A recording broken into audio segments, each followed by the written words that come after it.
Des patchs pour arrêter de fumer, des patchs contraceptifs, des patchs qui soigneraient même, nous dit-on, le mal de dos. Bonjour Dr Kierzek. Bonjour Thomas. Les patchs, ça devient vraiment le remède universel.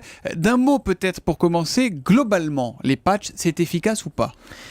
Difficile de répondre à cette question. Les patchs, c'est un timbre, c'est un dispositif transdermique, mais c'est un médicament. C'est-à-dire, c'est la même chose que le médicament que vous prenez par la bouche, sauf que là, au lieu de vous l'administrer par la bouche, on va l'administrer sur la peau. Et le principe actif, le timbre contient un réservoir avec du principe actif qui va pénétrer à travers la peau et arriver jusqu'au sang et se diffuser dans l'organisme. Même, en fait. Donc c'est un médicament, le principe actif est le même, c'est juste la voie d'administration qui est différente. Et donc comme tout médicament, que ce soit un médicament pour le cœur, pour la douleur, on sait qu'on a des patchs qui diffusent des hormones aussi, les patchs contraceptifs qu'on laisse plusieurs semaines sur la peau.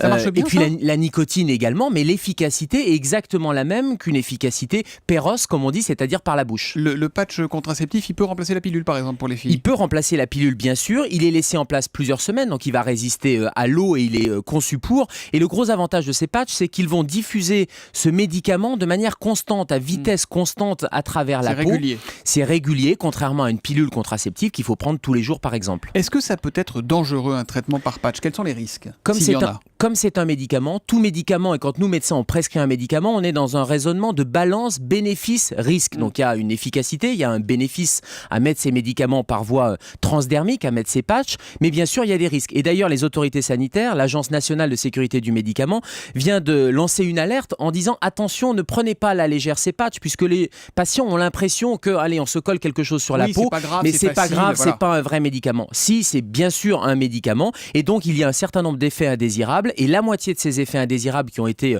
recensés en France sont des effets indésirables graves, soit par surdosage, soit au contraire par sous-dosage du médicament. D'accord. Et est-ce qu'il y a un risque quand on en porte plusieurs, un peu comme lorsqu'on mélange les médicaments ? Je ne sais pas si je mets un patch pour le dos, un patch contraceptif, un patch si ce sont cigarette. des patchs sur prescription, votre médecin et votre pharmacien vont vérifier les interactions médicamenteuses.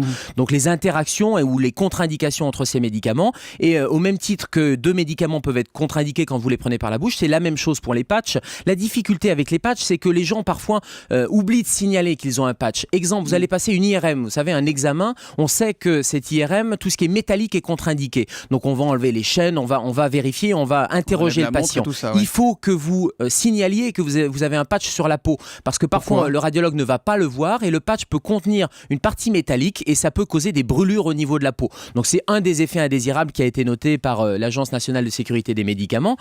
Autre truc pour éviter d'avoir des surdosages, quand vous avez un patch, vous l'enlevez et vous mettez le nouveau après, parce que vous risquez d'oublier le patch qui était ancien et qui contient encore du principe actif, et c'est là où vous risquez un surdosage.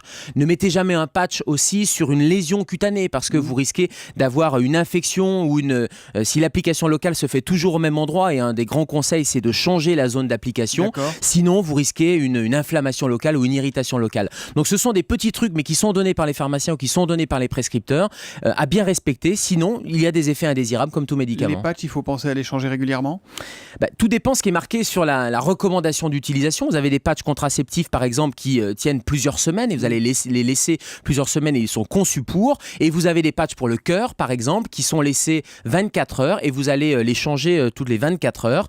Donc c'est marqué ça fait partie de la posologie et c'est marqué sur l'ordonnance. Et si vous avez un effet indésirable, vous pouvez signaler cet effet indésirable à votre pharmacien, à votre médecin, et les patients peuvent même le déclarer sur le site de l'ANSM.